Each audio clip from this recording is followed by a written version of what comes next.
누군가로부터 심한 비난과 공격을 받거나 악의가 있는 악의적인 그 악성 댓글을 받으면 대체적으로 두 가지 반응을 취하게 되는 경우가 있습니다.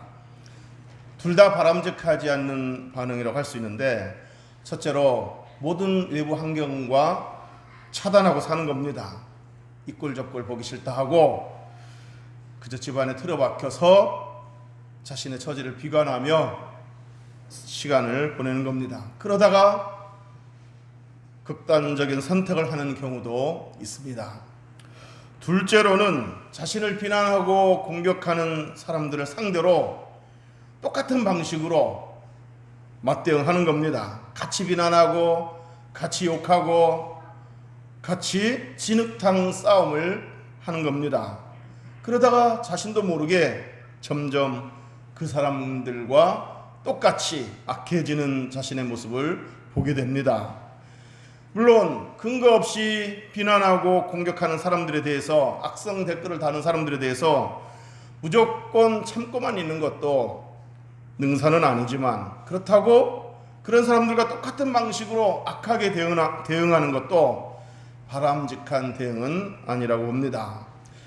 이런 말이 있습니다. 괴물을 만나 그 괴물을 상대하다가 똑같이 괴물이 되어버리지 말라, 이런 말이 있습니다.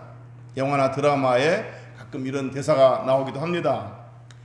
어떤 가수는 자신을 비난하고 공격하는 사람들의 그 악성 댓글에 대해서 이렇게 지혜롭게 대응했다고 합니다.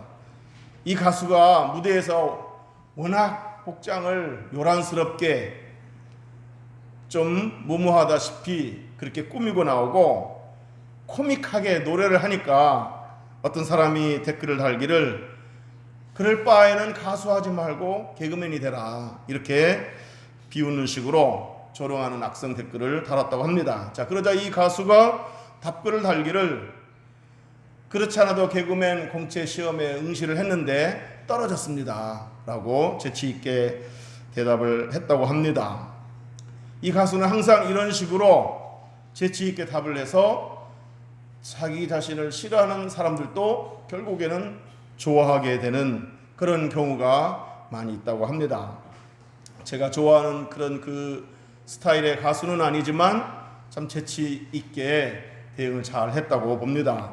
자, 오늘 본문은 누군가로부터 조소와 멸시를 받을 때 믿음의 사람으로서, 하나님을 섬기는 사람으로서 어떤 방식으로 대응한 것이 지혜로운 믿음의 대응인지를 잘 보여주고 있습니다. 오늘 본문을 쓴 시편 기자는 누군가로부터 조소와 멸시를 받고 있다고 말하고 있습니다. 우리 4절을 다 같이 한번 읽어보겠습니다. 시작. 안일한 자의 조소와 교만한 자의 멸시가 우리 영혼에 넘치나이다. 아멘. 자, 본문은 정확히 누구로부터 조소와 멸시를 받고 있다라고 그 이름도 신분도 나와 있지 않지만, 안일한 자에게, 교만한 자에게 조소와 멸시를 받고 있다, 이렇게 했습니다. 자, 여기서 안일한 자와 교만한 자는 어떤 부류의 사람들을 가리키는 말이겠습니까? 많이 가진 사람들, 지위가 높은 사람들, 소위 세상에서 잘 나간다고 하는 사람들, 그래서 거만하고 교만한 태도로 가진 것 없고 지위가 낮은 사람들을 무시하는 그런 부류의 사람들을 지칭한다고 볼 수 있습니다. 누가복음 18장에서 예수님께서 억울한 과부와 재판장의 비유를 말씀하셨을 때에 이 비유에 나오는 재판장에 대해서 이렇게 묘사를 했습니다. 하나님을 두려워하지 않고 사람을 무시하는 한 재판장, 이렇게 묘사를 하셨습니다. 자, 그러니까 이 재판장은 지위가 높고 가진 것이 많아서 그것으로 인해서 거만하고 교만하여 과부와 같이 돈 없고 힘없는 자들을 멸시하고 무시하는 재판장이라는 이야기입니다. 오늘 본문 시편 기자도 바로 이런 부류의 사람들로부터, 아니라고 교만한 자, 이런 사람들로부터 조소와 멸시를 받고 있다라고 말했습니다. 자, 그런데 그 조소와 멸시의 정도가 심하다고 말했습니다. 자, 그런데 다행히 이 시편 기자는 안일한 자와 교만한 자의 그 조소와 멸시로 인해 상처를 받았을 때 그 상처로 인해서 소극적으로 식음을 전폐하면서 신세 한탄만 하지 않았습니다. 외부 환경과 차단하고 처지를 비관하면서 그렇게 시간을 보내지 않았습니다. 그렇다고 조소하고 멸시하는 자들을 상대로 해서 똑같은 방식으로 같이 욕하고 같이 비난하고 같이 진흙탕 싸움을 하지도 않았습니다. 그럼 뭐 했습니까? 대신에 하나님께 기도했습니다. 믿음의 사람으로 그는 하나님께 기도했습니다. 우리 3절 다 같이 한번 읽어보겠습니다. 시작. 여호와여 우리에게 은혜를 베푸시고 또 은혜를 베푸소서. 심한 멸시가 우리에게 넘치나이다. 아멘. 자, 이처럼 본문의 시편 기자는 조소하는 자와 멸시하는 자의 그 비난과 공격으로 인해 괴로워하며 탄식하며 집에만 틀어박혀 있지 않았습니다. 신세 한탄만 하며 그렇게 시간을 보내지 않았습니다. 그렇다고 또 같이 비난하고 같이 욕하고 같이 맞대응하지도 않았습니다. 대신에 기도했다고 그랬습니다. 다윗도 그랬습니다. 시편 109편 4절에 보면 다윗이 이런 고백을 합니다. 나는 사랑하나 그들은 도리어 나를 대적하니 나는 기도할 뿐이라. 이렇게 고백을 했습니다. 나는 사랑하는데 저들은 자꾸 나를 대적하니 나는 기도할 뿐이라. 이렇게 고백을 했습니다. 여러분, 한나도 그랬습니다. 한나 잘 아시죠? 한나는 불임, 즉 아이를 갖지 못함으로 인해서 늘 그것 때문에 마음이 아프고 서러워했습니다. 그런데다가 남편의 첩 분인나로부터 조소와 멸시를 많이 받았습니다. 한나가 남편의 첩 분인나로부터 아기도 못 갖는 주제라고 하면서 조소하고 멸시했을 때 그 모멸감과 괴로움이 얼마나 컸겠습니까? 그래서 한나는 음식을 잘 먹지도 못하고 눈물이 그칠 날이 없었습니다. 그러나 한나는 언제까지나 그렇게 괴로워하고만 있지 않았습니다. 계속해서 울고만 있지 않았습니다. 자, 그렇다고 한나는 그 남편의 첩 분인나를 상대로 같이 욕하고 비난하고 진흙탕 싸움을 하지도 않았습니다. 분인나와 똑같이 천박한 사람이 되려고 하지도 않았습니다. 뭐 했습니까? 대신에 하나님께 기도했습니다. 성전에 갔을 때 한나는 하나님께 눈물을 쏟으면서 그 서러움을, 그 괴로움을 하나님 앞에 토로하며 호소하며 기도했습니다.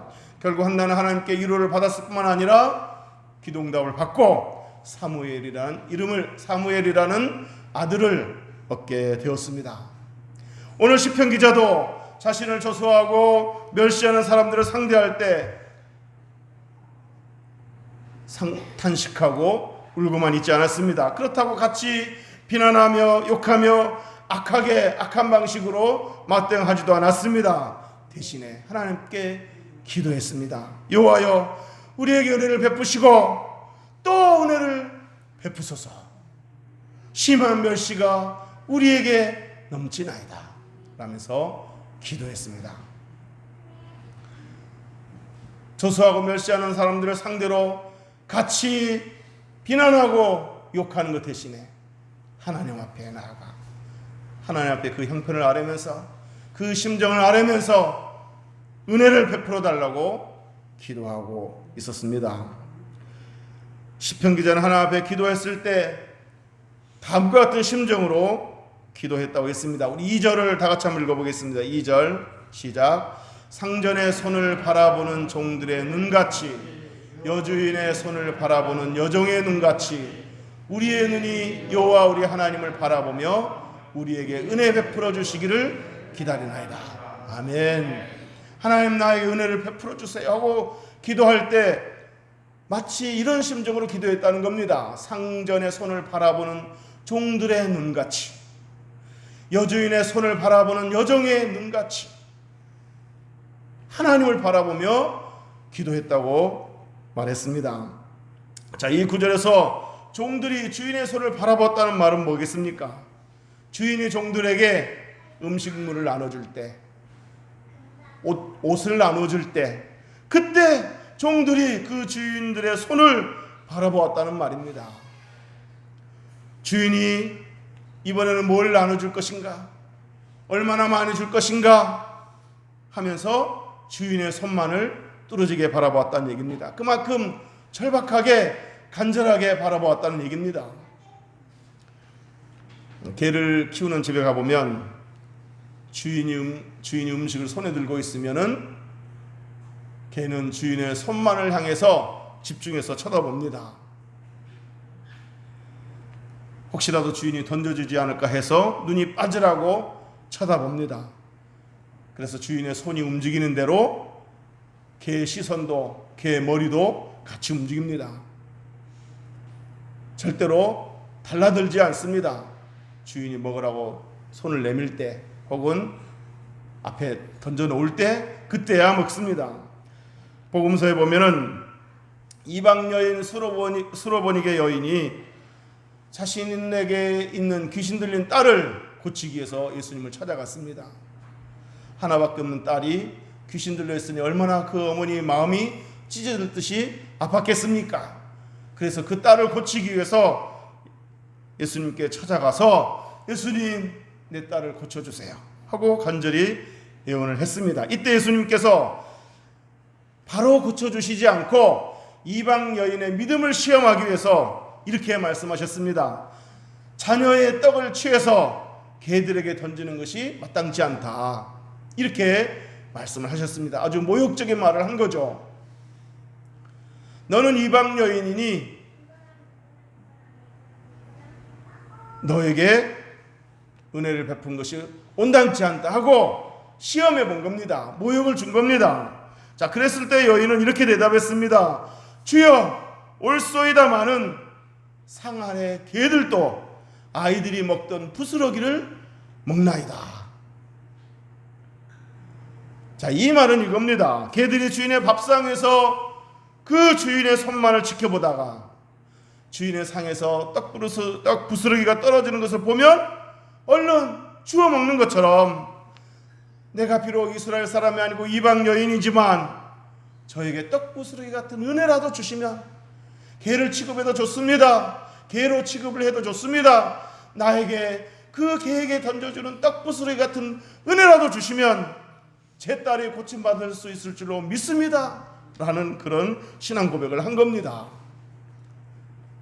그러자 예수님께서 이 여인의 믿음을 보시고 처음부터 여인의 딸을 고쳐주고 싶었지만 여인의 믿음을 시험해보기 위해서 모욕감도 줬고 정말 마음에 없는 말도 하셨지만은 이 여인이 이렇게 떡부스러기 같은 은혜라도 받겠다는, 개로 취급해도 좋다는 그 여인의 믿음을 보고 이렇게 선포하셨습니다. 네가 이 말을 하였으니, 네가 이렇게 아름답게 고백을 했으니, 너에게 이런 믿음이 있으니 귀신이 네 딸에게서 나갔느니라 하며 선포를 하시면서 여인의 딸을 고쳐주셨습니다.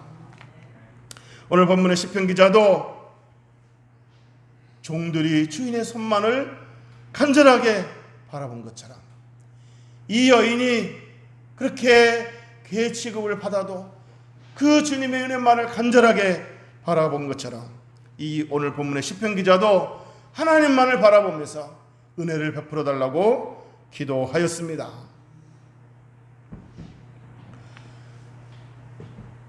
성경에는 도움을 얻기 위하여 누군가를 간절한 시선으로 바라보았던 사람들을 볼 수가 있습니다. 한 안진뱅이가 성전 미문에서 구걸을 하다가 베드로와 요한이 올라오는 것을 보고 베드로와 요한을 아주 간절한 시선으로 바라보았습니다. 성경이 이렇게 되어 있습니다. 그가, 즉 안진뱅이가 그들에게서 무엇을 얻을까 하여 바라보거늘, 무엇을 얻을까 하고 베드로와 요한을 바라볼 때 정말 간절하게 바라보았다는 얘기입니다. 베드로와 요한의 그 손만을 간절한 시선으로 바라보았다는 말입니다. 이때 베드로와 요한이 안진뱅에게 이렇게 말했습니다. 은과 금은 내게 없거니와 나사렛 예수 내게 있는 이것을 너에게 주노니 나사렛 예수 그리스도의 이름으로 일어나 걸으라 라고 말했을 때 안진뱅이는 그 예수님의 말씀 앞에 그 선포 앞에서 벌떡 일어나게 되었고 하나님을 찬송하면서 걷기도 하며 뛰기도 했다고 했습니다. 왕비 에스더가 구약의 왕비 에스더가 자기 민족을 구하기 위해서 왕 앞에 나아갔습니다. 왕의 사전 허락도 없이 왕 앞에 나아갔습니다. 당시 그 나라 법률에 의하면 아무리 왕비라 할지라도 왕의 허락 없이 왕 앞에 불쑥 나가면 왕비직에서 폐위당할 수도 있고 심하면 죽을 수도 있습니다. 에스더가 죽음은 죽으리라라는 말을 했는데 바로 이 대목에서 그 말을 한 겁니다. 자, 그렇지만 만약에 왕의 허락 없이 나갔다 할지라도 왕이 그 왕의 지휘봉 귤을 이렇게 내밀면서 들어와도 좋다라고 이렇게 허락을 해주면 환영의 표시를 해주면 왕의 사전 허락 없이 갔어도 살아날 수가 있습니다. 죽음을 면할 수가 있습니다. 자, 그러나 그렇지 않고 왕의 지휘봉 귤을 내밀지 않고 왕비의 그 아련을 허락하지 않으면 에스더는 여지없이 죽게 되는 겁니다. 그러니 죽으면 죽으리라 하고 나가는 겁니다.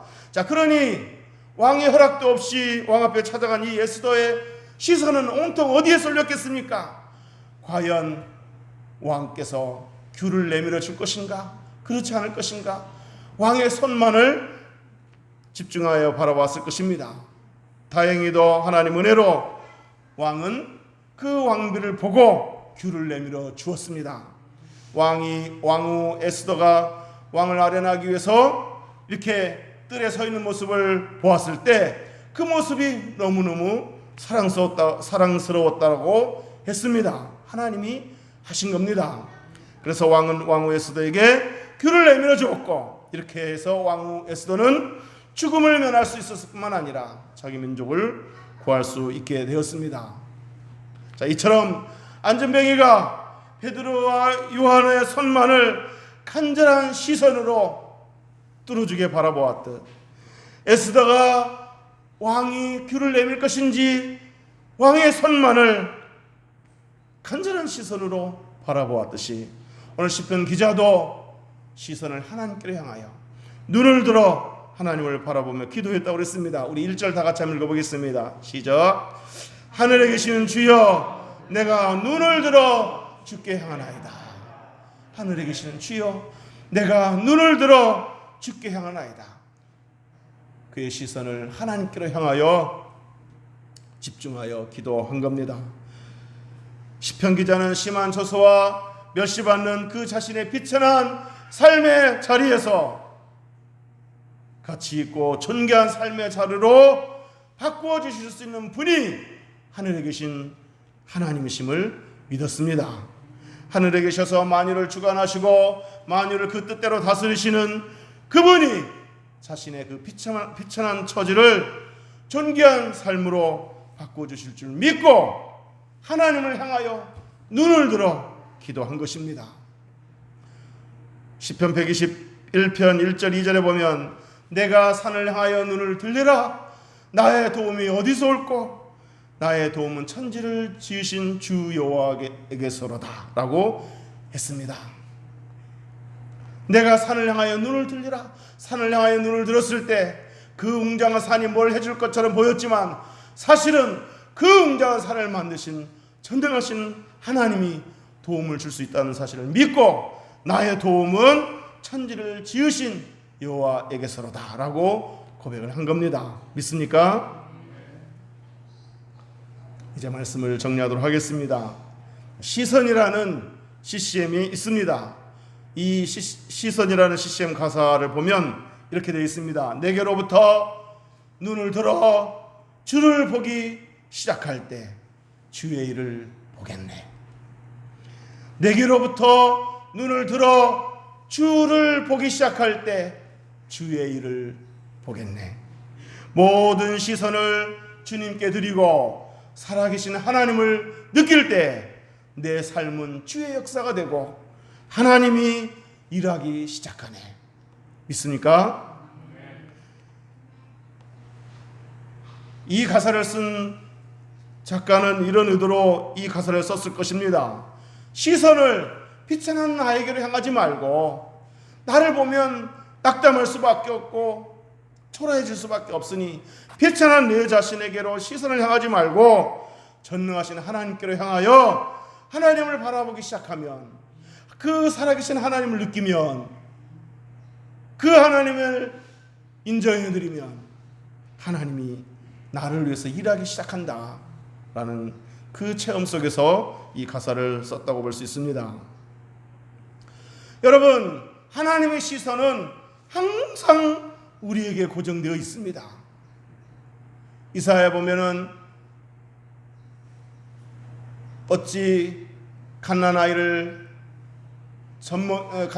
키우는 젖먹이 엄마가 그 갓난아이를 한시도 이렇게